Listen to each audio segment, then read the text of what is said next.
Hey, how's it going, YouTube? This is Falcon2081, and today we got something a little bit different for you guys. It's basically going to be a little setup video for setting up your controller to play Battlefield 4 on the PC. I've been getting a lot of questions about how to set up your controller on the PC, people that are having problems installing the drivers and stuff like that. So basically what you want to do is just basically pop in the controller. Windows will automatically detect the controller and install the drivers. Then what you want to do is go to Device Manager on Windows 7 or Windows 8. And you just want to make sure that the Xbox 360 controller configuration drivers are installed correctly. If they're not, you'll see basically a yellow question mark. And then what you want to do is just basically reinstall the drivers again. And then after everything's installed, you can just check on your playback devices and recording devices, and you'll basically see the headset, Xbox 360 controller, and all that stuff. That basically is just for you when you're using the the headset, obviously, with the controller. So let's basically go down to Battlefield 4, and I'm going to show you guys my in-game options, all the key bindings that I'm using with the controller and all that stuff. So let's just load this up real quick and we'll be good to go. So let's go to the options here real quick. And as you can see, my joystick sensitivity is about 30%. I found that's a pretty good balance between being accurate at long distances and all that stuff. You can actually move that down if you want, and then work your way up as you get progressively better and accurate. So a lot of something that's very important is the soldier sprint. You want default is hold button. You want to change that to click button. The reason that is that you won't have to hold the left thumbstick to be able to run. If you do click button, you only have to click it once and the guy will automatically run, which is perfect, just like on console. It does have vibration and all that stuff, and the audio tab, you can just change that to whatever you want. Video tab, I'm just showing you guys basically all my settings. I play on high. I have two GTX 670s in SLI mode, so that's basically what I play on. Now to the important stuff, the key bindings. I kept the spotting at right thumper. It works perfectly. I've gotten used to it. I don't like select anymore.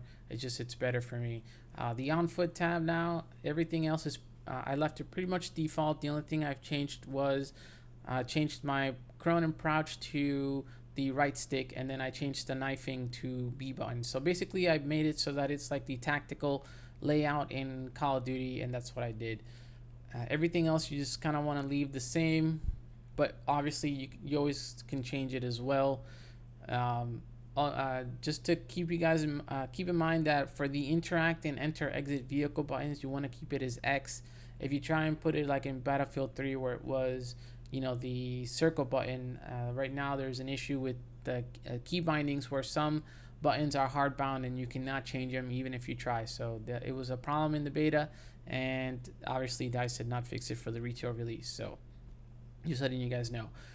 For the in-vehicle stuff, I basically made it so that all my driving is on the left stick, and then my aiming and all that stuff is on the right stick for all the vehicles. And then I made it so that instead of holding down the left thumbstick to boost, I changed that to the left thumper, and that's a lot better because it really does get tiring, holding that left thumbstick. And then I kept the trigger buttons as fire and zoom, because you can't really change the zoom button, which is a problem. It's another hard bound key binding that you can't change. And everything else was pretty much kept at default. And then for the jet and the helicopters, what I did was I kept yaw and pitch on the right stick, and then rolling on the left thumbstick, and it helps. It seems to be pretty good as my personal preference, but you can always change that as well.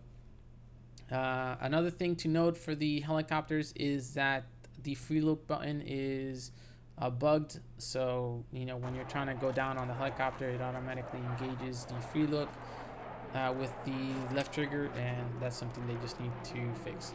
So right now I'm just basically, what you want to do is just test out all your buttons and all that stuff, make sure everything is working correctly, and that's basically just what we're doing here.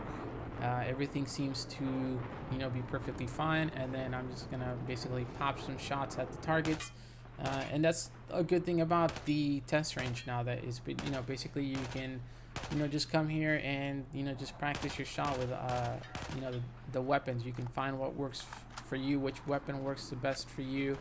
If a weapon has a very high recoil like the AEK, you might want to just practice you know, shooting at a wall or something like that, which actually I'm just gonna do it right now here for you guys.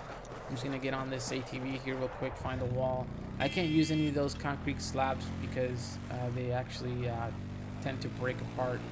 But you can see that the vehicle stuff is working well, and I'm not really having any trouble with it.